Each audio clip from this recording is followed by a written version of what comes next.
Assalomu alaykum Zafarbek avto obunachilari. Mana xudo xolasa bugungi kunimizni Toshkent aeroportimiz xudo xolasa manzilga yetib ketyapmiz. Allohning baytini tavof qilgan payg'ambarimiz nazardan ziyorat qilgan Centrum kompaniyasi bilan birgalikda hammalarimiz sayohatga chiqib ketyapmiz, ibodatga chiqib ketyapmiz. Har kun reyslarimiz bor. Pastdagi raqamlarga telefon qilib murojaat qilishlari mumkin. 14 kunlik paket, 3 kun Madina Munavvarada, 11 kunimiz Makka Mukarramada bo'ladi. Sayohatlarimiz shu Uhud tog'i, Xurmo bog'larida, bundan tashqari mana Muzdalifa, Arafat tog'larida, Qizil dengizlar, qanaqa sayohat bo'lsa sayohatlarga, Xurmo bog'lari bor, hamma joyga sayohatlarga olib boramiz. Bu reysimizni bir oyda bitta reys qo'ygan, bu reysimizni Dubayga boramiz. Dubayda bir kun sayohatimiz bor, sayohatlarni qilib, keyin Madina Munavvaraga o'tib ketamiz. Buni bir oyda bitta bo'ladi, xohlovchilar bo'ladigan bo'lsa, bir oyda bir bo'ladi. Dubay cheres Dubay bormoqchiman, Dubay sayohat qilmoqchiman deganlar bo'ladigan bo'lsa, bemalol murojaat qilishlari mumkin.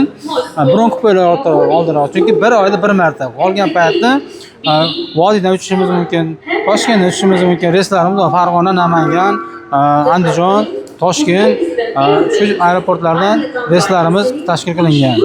Kelinglar, pastdagi ro'mlarga telefon qilib borib birgalikda ibodat qilishni hammaga ro'zi nasib aylasin.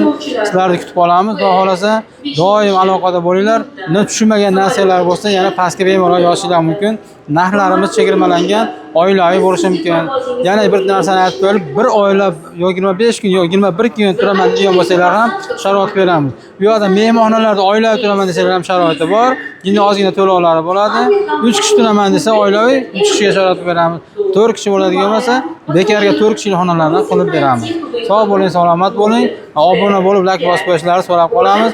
Duoda bo'lib, biz ham inshaalloh sizlarning nomingizga Xudo xolasa Baytullohda payg'ambarimizning ravzalariga borganda duolar qilib qo'yamiz. La havla va la quvvata illa billahil azim. Assalomu alaykum aziz obunachilar. Mana Xudo xolasa inshaalloh bugungi kunda Centrum kompaniyasi bilan mana hammamiz jamoat bo'lib, hoji onalarimiz, akalarimiz, mana birgalikda mana kuzatgan opalarimiz chiqqan, hammalarimiz yo'lga safarga chiqmoqdamiz. Bizning safarimiz, bugungi safarimiz Xudo xolasa inshaalloh Dubayda bir kunlik sayohatlari bilan buni ham qo'shganmiz. Hamda Madina Munavvara hamda Makka Mukarramalarda chiroyli ziyorat qilamiz. Mana hozir registratsiya vaqti boshlangan, Xudo xolasa. Endi hozir bitta xolajonimizdan bitta duo so'raymiz. Chiroyli duolarni qilsa, shu bilan safarga chiqib ketamiz. Yo'lda yana hamma narsalarni sizlarga ko'rsatib, aytib, ko'rsatib boramiz. Xudo duo qiling. Aytganingiz kelsin. Siz duoyingiz ijobat bo'lsin. Amin. Men ham bilganim aytyapman. Amin. Hammanglar tan joninglar sog' Amin.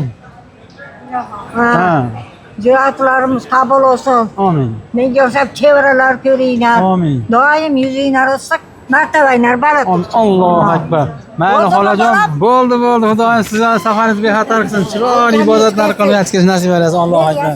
Mana va la havla va la quvvata illa billahil azim rahmatika arhamar rohim. Allohu akbar.